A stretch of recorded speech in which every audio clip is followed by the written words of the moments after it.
There was a beautiful woman who was a mother who was taken from her kid by a monster. A horrific shooting. It was such a violent act.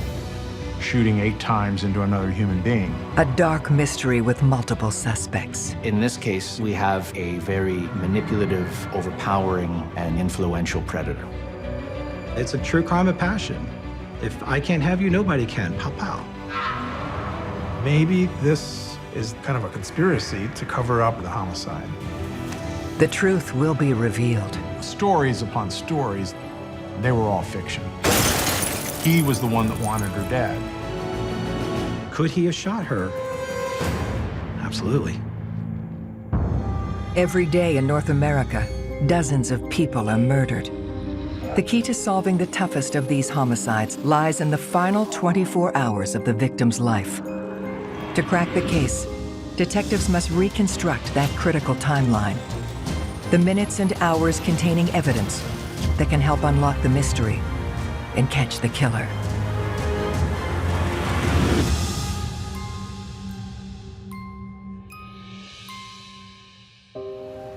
Pinellas Park, a small city just outside of Tampa, Florida, known for its easy proximity to beautiful beaches and lush greenery. You have your wealthy elite, you have your folks that are just getting by. Florida in general is a very transient state, but most of these people were here for generations. I don't think Pinellas Park sees the type of crime that we see in Tampa. It's a fairly peaceful community. I would say the most common type of criminal activity in Pinellas Park is drunk driving, then your occasional car break-ins. It's certainly not the murder capital of the world or anything like that. It's the day after the 4th of July, a Saturday night, and neighbors report hearing firecrackers just after 11 o'clock. It's a weekend. So 4th of July weekend, you're gonna hear fireworks and stuff going off for like 2 or 3 days. The sound doesn't draw much attention until one resident discovers the pops are not celebratory. Troy indicated that he had heard what he believed to be firecrackers. When he went outside to see what it was, he noticed the garage door was up, and he saw his girlfriend, Sandy, bleeding profusely inside her car.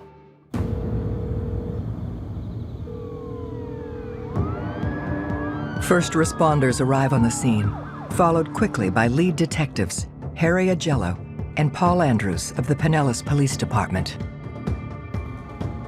They realized it was something severe, so I was notified and responded to the scene. The car was sitting in the garage. The body, Sandy, is in the car, and there's a large amount of blood and broken glass all over the place.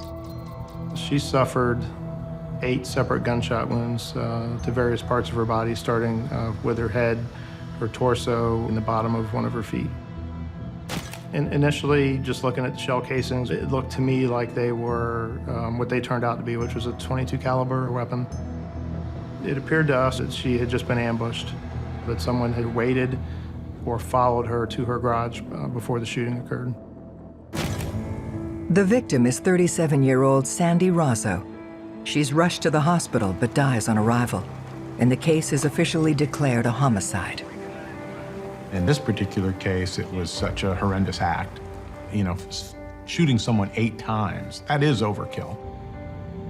Gunshot wounds can tell a certain story by their placement and by their number. So the victim being shot 8 times, we see that rage, that lack of impulse control seeping through. That suggests that this isn't, for instance, a professional hit. Someone has a pretty specific reason why they've targeted her. But who would want to kill Sandy, a loving mother and former model who worked hard as a bartender to make a better life for her and her daughter? Sandy was a very devoted mother to her own daughter, Giovanna. She was always very friendly with people, very vivacious, outgoing personality. Everybody that knew her liked her. What made this shocking was the fact that a young lady was ambushed in her garage for no apparent reason at the time, just coming home from work. Detectives must now solve Sandy's murder by focusing on the last 24 hours of her life, starting with the crime scene. Her purse was intact, her wallet was there. No items were found to be missing. This was not a random act of violence. This was not a robbery. You don't shoot somebody 7 or 8 times to rob them. You shoot somebody 7 or 8 times to make a point. This was personal. The detective's top priority is to speak with Sandy's live-in boyfriend, Troy. Well, oftentimes when someone is a victim of a homicide, it's someone very close to them or who knows them that's the suspect. Troy must know something. He knows this woman intimately. But when police first try to talk to Troy, he's nowhere to be found. We were told that he'd left the scene. The patrol officers on scene thought it was unusual that Troy had left. We find out he went right to the hospital. But that raised a red flag with people because he wanted to lock the house up before he left. Well, that's a little odd. You've got a crime scene. You've got all these police here. This is the safest address in Pinellas County when you've got 15 cops here. What do you need to lock your house up for? Troy's just focused on locking up the house. Why? What does he want to prevent people from going in to find? But at the same time, it could be a response of someone who is confused, is probably scared to death. And what do? We batten down the hatches.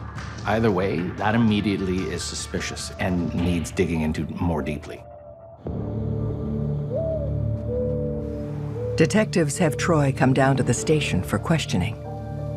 He was a mess, as you would expect him to be. He said that he last saw her as she left for work that same day. They worked 2 different schedules. He worked days, she worked nights. Troy tells detectives that the morning of July 5th, he went to work at 5 a.m. and Sandy was still asleep. By the time he got home at 2 p.m., Sandy was just leaving for her job at the popular Tampa bar, the Green Iguana. On the 5th, she was supposed to get off at around 11 o'clock that night. Troy indicated that he heard her car driving in, and then shortly after 11 o'clock, around 11:10 or so, he had heard what he believed to be firecrackers. Well, we assumed that was the gunshots. So we were able to determine about the time that the shooting would have occurred. So Troy walks out into the garage to make sure she's okay, and when he walks up to the car, he sees her. She's got a lot of blood, and she's not responsive. He thought that maybe she was alive. He tried to revive her. That's when he picks up the phone and dials 911. He was doing everything right that a victim or a witness does. But he was our suspect. He was our #1 suspect. Troy is still the first guy there at the scene, and he knows her way better than any of us do. So, we really need to focus on him and find out if he's the shooter.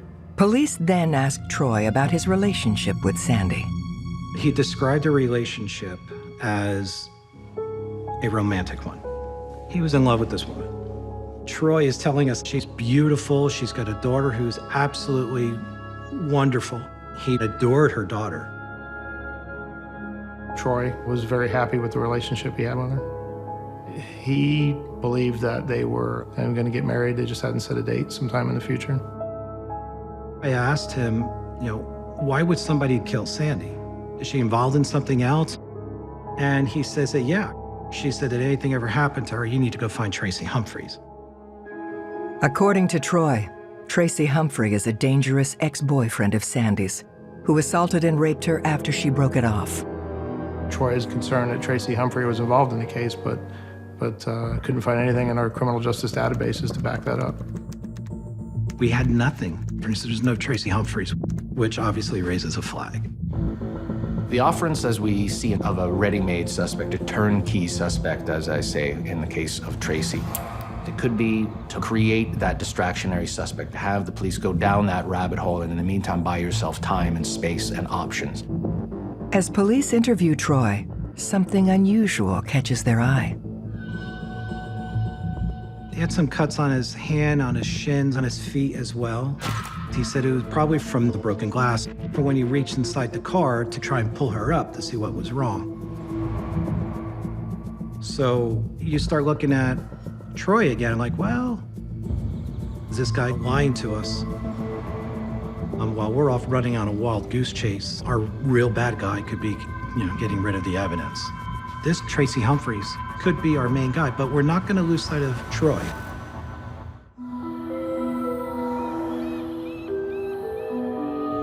In the murder of Sandra Rozzo, detectives reach out to friends and family, hoping they can fill in the gaps of her final hours alive. It's always difficult to talk to a loved one after someone that they love so much was taken from them. They can't understand how anyone could do such a violent act, shooting 8 times into another human being. Sandy's mom was devastated. She was crushed. She described Sandy as happy-go-lucky, fun, friends with everyone. We assured Sandy's mom that we're going to seek justice. We're going to try to find the person that did this and bring them to justice. Investigators asked Sandy's mom about Sandy's relationship with the father of her daughter. Her daughter at that point was living with her father in Alabama. There were indications that there were some contentious issues in their relationship related to maybe the child custody issue. Jesse, the father of the child, currently was supporting the child, and he might want sole custody. He might want to be the only parent involved in the child's life. So he might be a potential suspect. Lots of murders are committed over child custody. Emotions run high when children are involved. We're going to do everything we can to find out if he was involved or not. So another detective and I drove up to Alabama to meet with him. Jesse, when the detectives talked to him, there was a level of arrogance. Why are the cops here? Why it couldn't have been him? Detectives take Jesse down to the local police station for questioning. He said he would never do something like that. He said Sandy had a large part in her daughter's life, taking her on vacations, flying up there to visit her as often as she could. Investigators look into Jesse's whereabouts on the night of July 5th, when Sandy was killed. He said that night he was at home watching movies with his daughter and his girlfriend. And at about 1 o'clock in the morning, he got a phone call. And that phone call informed him that Sandra had been shot and Sandra was dead. To confirm his story, investigators need more information from Jesse. We got DNA from him, fingerprints from him, and of course, phone information. Someone uses a cell phone, you can find out a lot about that person, more specifically where they're at. And at the time of the killing, around midnight, Jesse's phone records showed that he was outside the state of Florida at the time, which would have made it impossible for him to have been in Pinellas Park or anywhere near Pinellas Park at the time of the crime. Detectives clear the father of Sandy's daughter as a suspect. Looking for new leads, they shift their focus to the Green Iguana, where Sandy was working the night she was gunned down. The Green Iguana was a very busy, lively nightlife kind of place, more of a tourist crowd, tiki hut style bar. Sandy was successful in the job that she did. She interacted with people all the time. We actually went as far as to interview all of her coworkers, especially ones that worked with her that night. The folks she worked with were shocked, angry. Everybody that knew her liked her. So they were very upset that this had happened to her. Detectives don't find anything suspicious about any of Sandy's colleagues, and they help fill in her timeline. No one noticed anything unusual inside the bar that evening. And she had checked out of work at about 11:15. We had somebody there that saw her leave when she drove out of the parking lot. To get her timeline down, we backed it up to where the time clock was, where she clocked out at about 10:45. And then we drove that route to the house. It was roughly 26, 27 minutes of a drive. So she would have arrived home right about 11:10, give or take a minute. That means that when she clocked out of work, she would have had to have gone to her car and driven home without any stop before she was murdered. Having narrowed down the timeline of when Sandy was last seen at 10:45 p.m., investigators questioned Sandy's coworkers about her personal life. Earlier, Troy told us that he was in a solid relationship with Sandy and everything was just fine. But her colleagues had told a different story. She sometimes felt she was a roommate. Sometimes she would describe Troy as a boyfriend. It appeared to us in talking to everybody that she had a guy that liked her, that she felt comfortable with, but that it wasn't a long-term relationship for her, that she would eventually be either moving out or moving on. You start looking at Troy again, like, well, he's telling us one story, but her friends are all telling us something else. Once you start lying to investigators, the investigators are going to lay hard on that person and start to look at everything they've said. The colleagues at the Green Iguana said that she was, I guess, fixing to have a conversation with him about maybe starting to see other people. We know that threatened separation is a trigger in domestic homicides in a good portion of cases. And so, whether it's separation, jealousy, or perhaps a combination of both could have escalated this situation. It's possible that his feelings are hurt.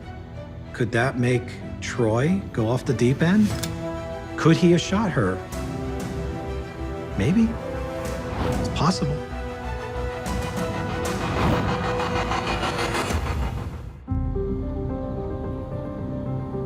Detectives are looking closer at Sandy's boyfriend, Troy, as the prime suspect in her murder. Sandy had indicated to people at the Green Iguana, where she worked, that she loved Troy, and she was very thankful that he provided stability, but probably wasn't in love with Troy like Troy would have liked. He's either A, completely in the dark, or B, caught on about it, and maybe that could be a motive to kill her. True crime of passion. If I can't have you, nobody can. Pow, pow. Detectives question Troy again about Sandy's murder. He's very distraught over this, but he's cooperating. Sometimes if you're staring at the face of evil and they really want you to think they are not it, they may cooperate 110%. I don't know if we're dealing with a sociopath, a true actor, or if he really is absolutely has nothing to do with this. With Troy in their crosshairs, detectives look for any evidence connecting him to Sandy's murder. We searched his car and his house, and there was no gun, no blood, nothing that at that point there really stood out as suspicious. Detectives confront Troy about his relationship with Sandy, telling him that coworkers painted a picture that was less than perfect. He was in a state of shock. He felt the relationship was maybe more serious, and she felt like it wasn't, but he didn't know she felt that way yet. Even though Sandy may have been preparing to leave him, Troy claims it didn't change his feelings for her. I think I do think he felt very devoted to her. That's the way he exhibited it to us. Even if Sandy's point of view of the relationship was way different than his, Troy was in love with this woman. And everything about her that he talked about was in a very loving and nurturing manner. Detectives revisit the timeline to confirm Troy's story. Here, establishing a time frame is important. We know what time she clocked out, what time he calls 911. Those are your two constants. Those are your two things that you can say, okay, this is definite. We have a time card, we've got a 911 call. Sandy arrived home right about 11:10. That would confirm his story of when he heard the shot and him coming down to the garage and finding Sandy and then making the 911 call. At this point here, everything that he told us, everything that I saw, everything that I observed about him, it seemed to be consistent with somebody that just lost or just saw the love of his life being, shot to death in a car and her blood everywhere. Law enforcement eliminated Troy as a suspect as having been involved in the crime at all. With Troy cleared in Sandy's murder, the investigation hits a roadblock. We're frustrated. Who else would have had the motivation to have this done? Who would kill her? She's a mother, trying to put money away and really have a successful life. Then when you start thinking about how she was killed, how she was shot, how many times, we really need to find the bad guy and lock him up. Then detectives receive an unexpected break. Sandy's boyfriend, Troy, finds a folder belonging to her at the house. He believes it's filled with important information. Troy gave detectives a folder that proved to be pretty valuable because they were the words of Sandy. So it was kind of words from the grave. The folder contains Sandy's handwritten notes about her upcoming trial against a man she charged with rape, assault, and forcible confinement. Sandy was going to be testifying in a courtroom in Tampa, and she was going to be testifying against a man by the name of Timothy Humphrey for committing the crime of sexual battery and beating her. And that case was scheduled to go to trial shortly after this crime occurred. I believe it was in August, about a month away, that trial was going to take place. Troy previously told police that Sandy's violent ex-boyfriend was named Tracy Humphrey. It was in that documentation that we found that out, that his alias was Tracy, but that his given name was Timothy. Now we had his date of birth and all his information. That was the first key to really breaking the case open. Now we can start digging into this a lot more. So when we got the real name, Timothy, we find out, whoa, this guy's got a problem with women. Mr. Humphrey had served in prison for 8 years. If I had $1 for every woman he was violent on, I'd be a rich man today. I mean, he was always violent. Then investigators learn more about Tracy's horrific ties to Sandy. It was a year or so earlier. He kidnapped Sandy, held her against her will, and repeatedly sexually abused her over a course of days. She ended up escaping the apartment or wherever it was and was found by a Hillsborough County deputy in the middle of the night, naked and beat up. Throughout the ordeal, Tracy threatened her life, saying if she reported the attack, he would kill her because he didn't want to go back to prison. He was looking at prison time for what he had done to her, and there were court dates that had come up very recently for her, and there was more on the horizon.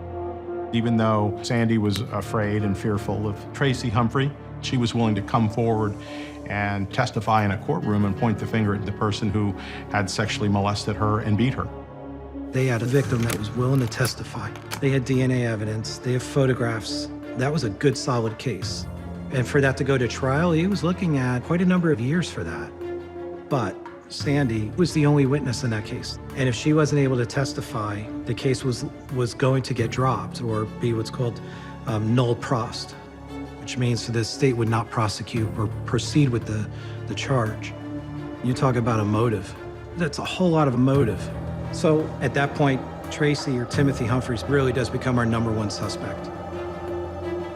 That's a big game changer. Like, he went from who to the top guy on their list. Detectives have their sights set on Timothy, aka Tracy Humphrey, for the murder of Sandra Rozzo. She was scared to death of Tracy. And now we've got a handwritten note that said, if anything ever happens to me, go find Tracy Humphreys. Armed with new details about Sandy's potential killer, detectives track him down at a gym in the nearby town of Brandon, where he lives and works.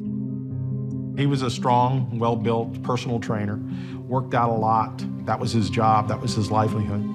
A lot of people referred to him as the Mr. Clean. Tall, 6'2", 210 pounds, bald, wears an earring. He acted like a domineering type personality where he felt like he was in charge. Detectives tell Tracy Sandy's been murdered and question him about their relationship. When he was told it was about the homicide, he acted like he was surprised. The initial impression was that he probably was hiding something about what he knew. When detectives ask Tracy when he last had contact with Sandy, he shuts down the conversation. At that time, he, what we call in the business, lawyered up. He said that he had a lawyer, and he'd be more than happy to talk to law enforcement if his lawyer was present, and his lawyer didn't want him to answer any further questions from law enforcement. As detectives wrap up the conversation, they notice Tracy's wearing a wedding band. Later, we found out that he had recently gotten married to a lady by the name of Ashley Laney.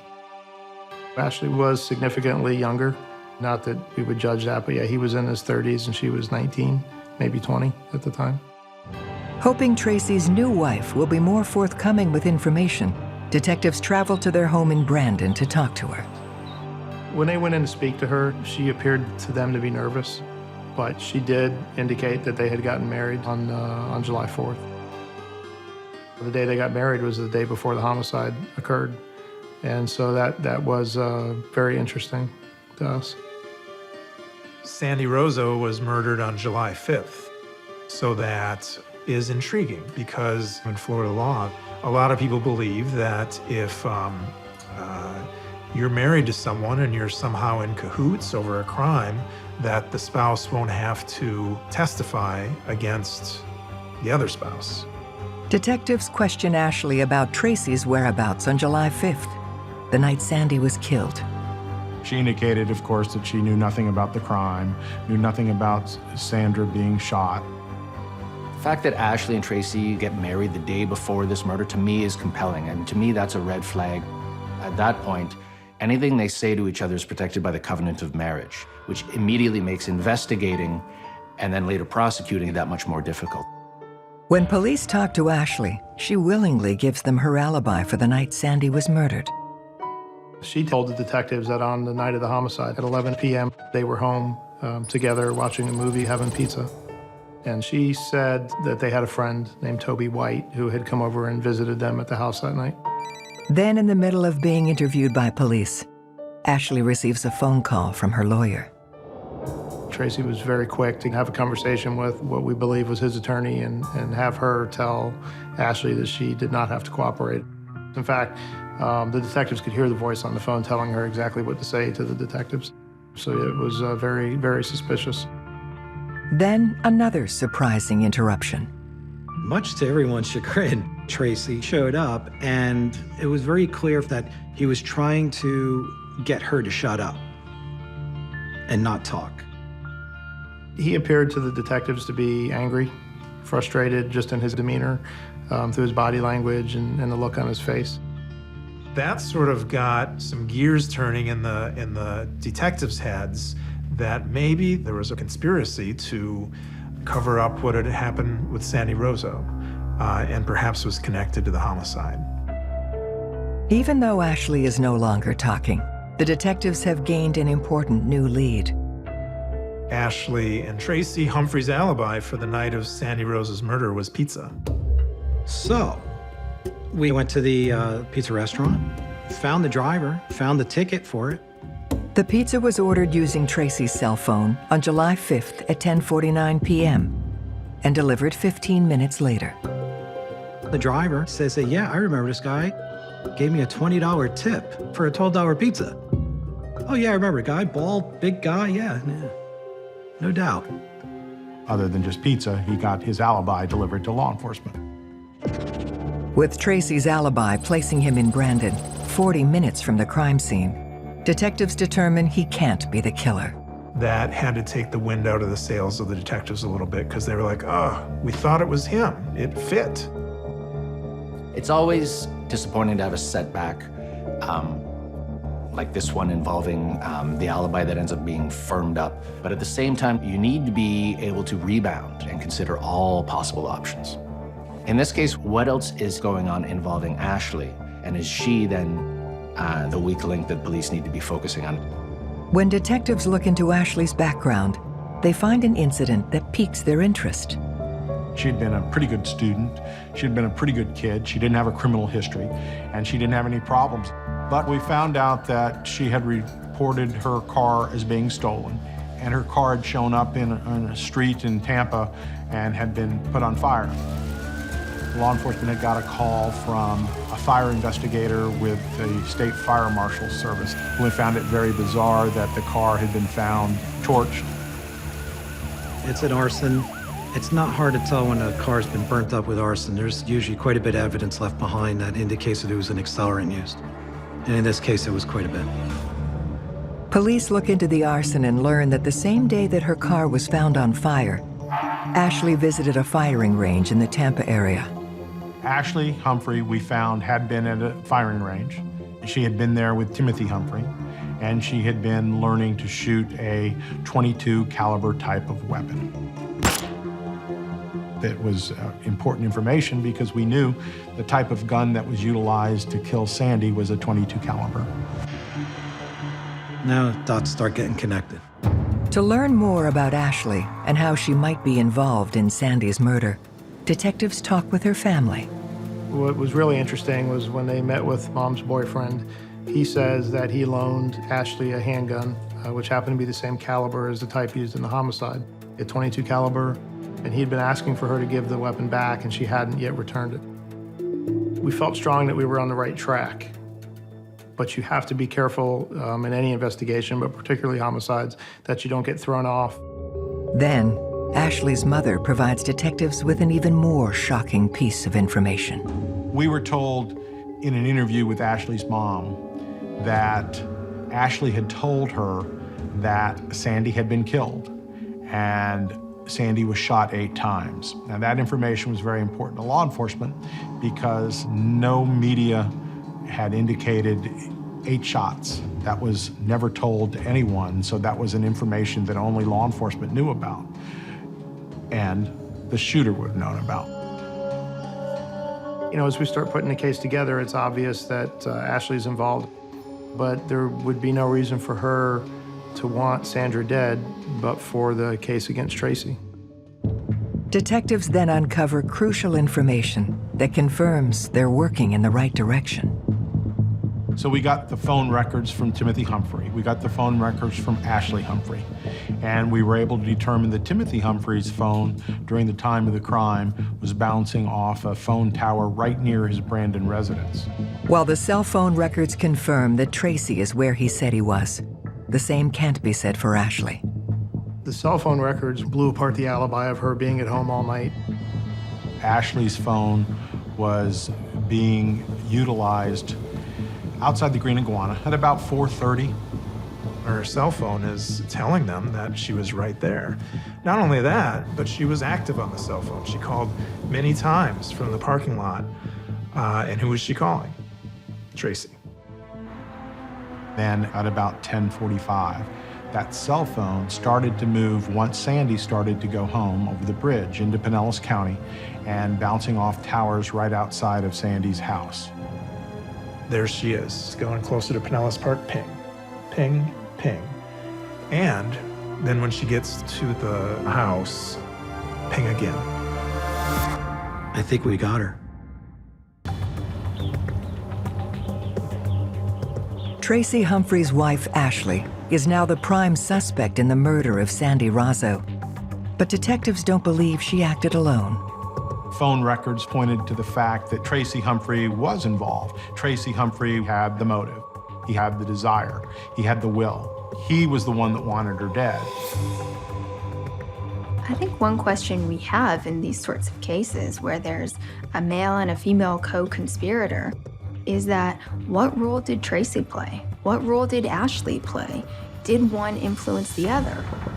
Looking for more evidence, detectives turn to Toby White, the friend visiting the Humphreys at their home the night Sandy Rozzo was killed.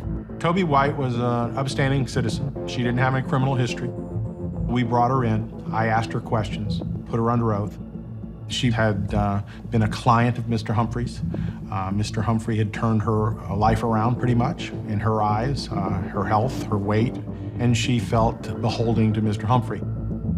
Police asked Toby where she was the night of July 5th, and she confirms Tracy's story, saying she was at the Humphreys' house from 9:30 p.m. until midnight.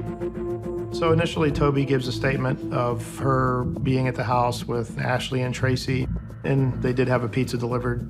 But we also have the cell phone records now, and realize that's not possible. Ashley was not at the house at the time.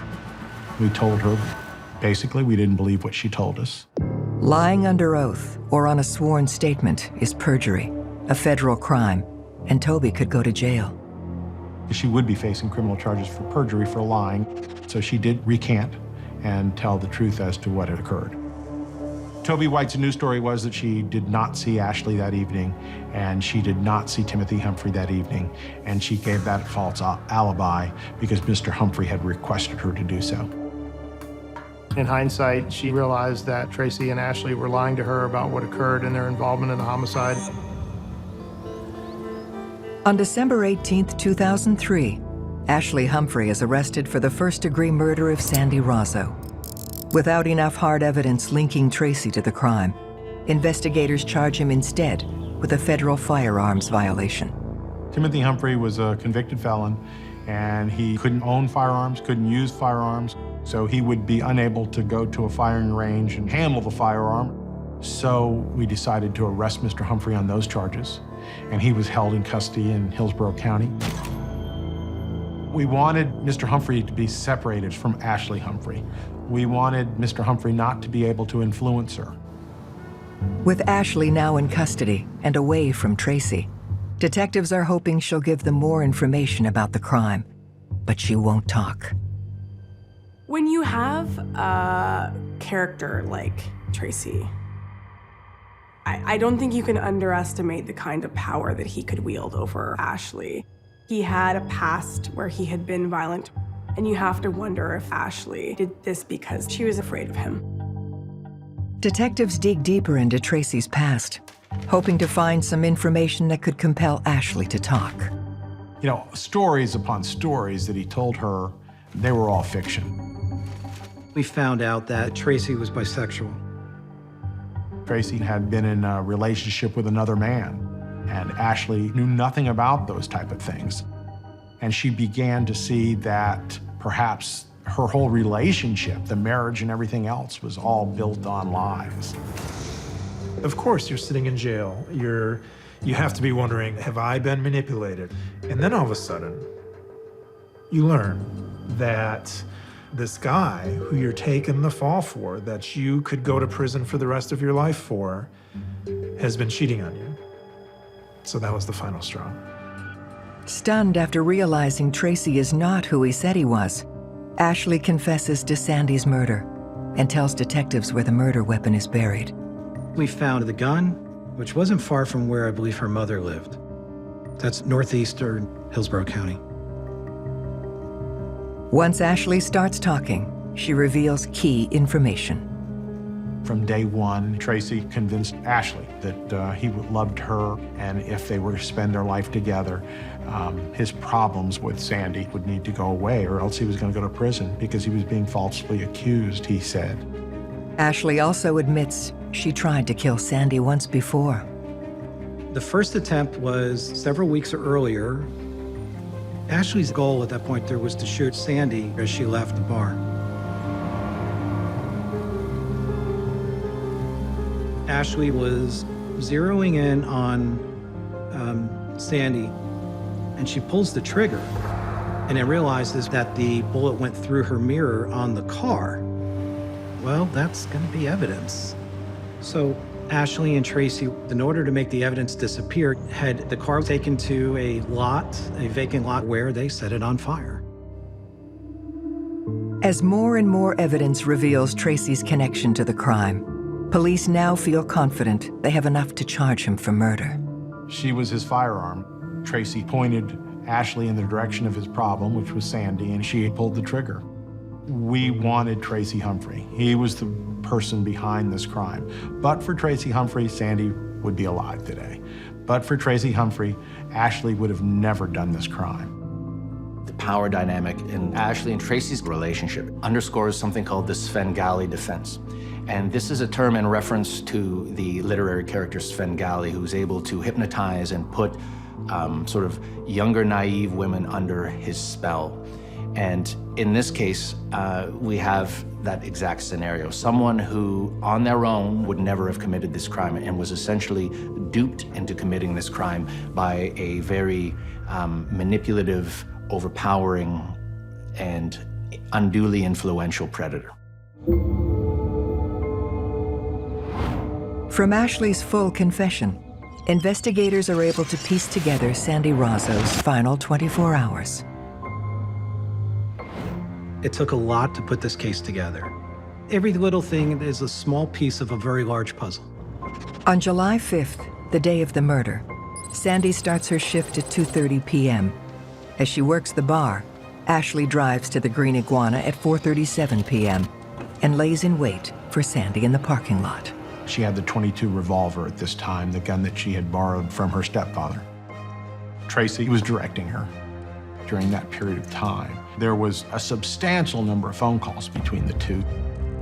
Ashley had waited outside the bar until Sandy was done with work. Sandy pulls out of the parking lot at 10:45 p.m. And Ashley follows Sandy home. Sandy gets home at 11:10 p.m. and pulls her car into the garage.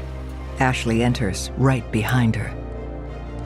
Ashley looked into the window, driver's side window, saw Sandy, and then began to fire.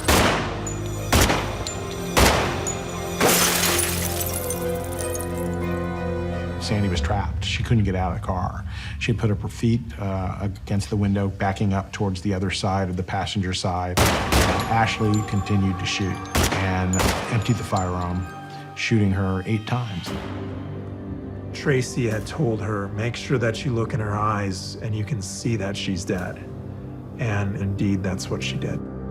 After she kills Sandy in cold blood, the first call Ashley makes is to Tracy. She said, "It's done. Now can I have my pizza?" I mean, seriously, she orders a pizza. She just whacks a girl, pumps 8 rounds into a girl, and wants a pizza. Really? With extra cheese.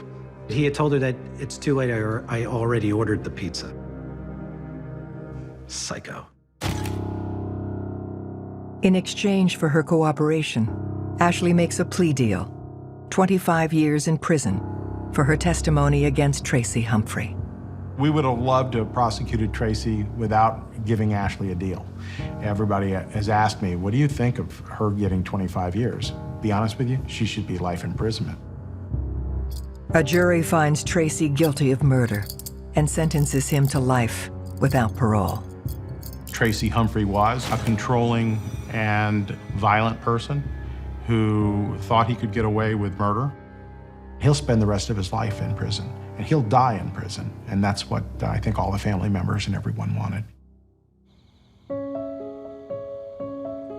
The part that stays with me is the bravery shown by Sandra Rozzo and the chance that she took to see that Tracy Humphrey was prosecuted, knowing that it perhaps would put her at risk, but that she didn't want to see other women victimized like she had been. One thing that I think is really important to remember about this case is Sandra Rozzo died a hero. And in many ways, I feel, very inspired by that. In some ways, I feel very sad. There was a woman, a beautiful woman, who was a mother, who was taken from her kid by a monster. And my heart breaks for her family. My heart breaks for her daughter.